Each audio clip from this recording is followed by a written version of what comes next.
નમસ્કાર, આપ જોઈ રહ્યા છો સ્પાર્ક ટુડે ન્યૂઝ। અમરેલીના રાજુલા નજીક આવેલ નેશનલ હાઈવે પર ચારનાળા આવેલ ફ્લાયઓવર પર મસમોટી તિરાડો પડી ગઈ છે। ભાવનગર સોમનાથ નેશનલ હાઈવે અનેક સ્થળોએ તિરાડો પડવા લાગી છે। રાજુલા જાફરાબાદ તાલુકાના ગામડાઓમાંથી પસાર થતો નેશનલ હાઈવે ચારનાળા ઉપર ફ્લાયઓવર પર મસમોટી તિરાડો અને તંત્ર દ્વારા આ તિરાડો જોડવા માટે સાંધા પણ મારેલા છે, પરંતુ તોય ફૂટ ઊંડી તિરાડો છે।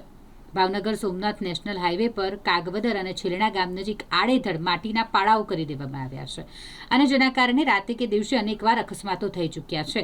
ઘણા નિર્દોષ લોકો જેના કારણે જીવ ગુમાવે છે।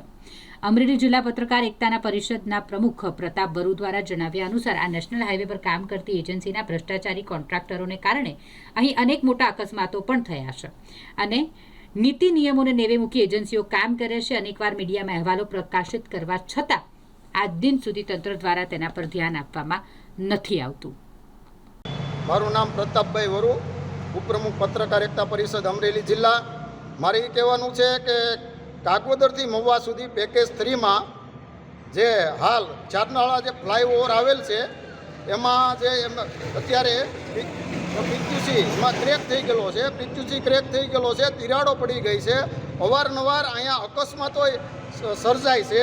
એમાં હલકી ગુણવત્તાવાળી માટી વાપરવામાં આવેલ છે અને પીટીસી પણ હલકું ગુણવત્તાવાળું વાપરવામાં આવે છે અને કોન્ક્રીટ હલકી ગુણવત્તાવાળો યુઝ થયેલ છે અને જેને લીધે અત્યારે જે પીટીસી ક્રેક થયેલ છે, જેથી આમાં હલકી ગુણવત્તાવાળી માટી વપરાય છે અને બીજા નંબરમાં કોન્ક્રીટ કે ક્યાંય પણ લેબમાં વપરાતું નથી। માટી લેબમાં જુદી વપરાય છે, લેબમાં જાય છે બીજી ને વાપરવામાં બીજી આવે છે, જેથી નેશનલ ઓથોરિટીની ઘોર બેદરકારી છે। અને બીજું એ કે જે કાગવદરથી ઉના પેકેજ 4 છે એમાં ઘણા સમયથી જે કાગવદર પાસે આવેલો માઇનર બ્રિજ MMB અને સેલણા પાસે આવેલા 2 બોક્સ કલવર્ટ જે 2020થી 25 સુધી 5 વર્ષ થયા છે, એનામાં આડા જે કાગવદર પાસે અને સેલણા પાસે આડા માટીના પાળા કરેલ છે, જેથી કરીને નિર્દોષ માણસો મોતનો ભોગ બને છે અને માણસોને રોંગ સાઈડ ચાલવું પડે છે। તો મારું એ જ કહેવાનું છે કે નેશનલ ઓથોરિટીના અધિકારીઓ અહીંયા જે કામ ચાલુ હોય, પીટીસીનું કામ ચાલુ હોય કે બીજું કામ ચાલુ હોય, ત્યારે આ નેશનલ ઓથોરિટીમાં કામ કરતી 2 એજન્સીઓને કયા કારણે નોટિસ આપતા નથી અને કયા કારણે અમુક જે પીટીસી ક્રેક થયેલા છે એને કેમ કાઢી નાખવામાં આવતો નથી, કેમ એમાં કેમિકલ પૂરવામાં આવે છે।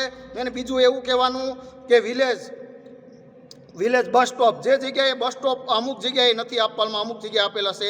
સ્ટ્રીટ લાઇટો પેકેજ 3માં પેકેજ 4માં ક્યારેક બંધ હોય, ક્યારેક ચાલુ હોય, કેમ મેન્ટેનન્સ કરવામાં આવતું નથી। શું આખરે માંગ શું છે તમારી? મારી એવી માંગ છે કે આ નેશનલ પેકેજ 3 પેકેજ 4માં તપાસ કરવામાં આવે, નેશનલ ઓથોરિટીના અધિકારીઓ દ્વારા તપાસ કરવામાં આવે અને જે કાંઈ અત્યારે સેફટી છે કોઈ સેફટી રાખવામાં આવતી નથી, તિરાડો અને જે કાંઈ છે એ વ્યવસ્થિત તપાસ કરવામાં આવે એવી મારી ઉગ્ર માંગ છે।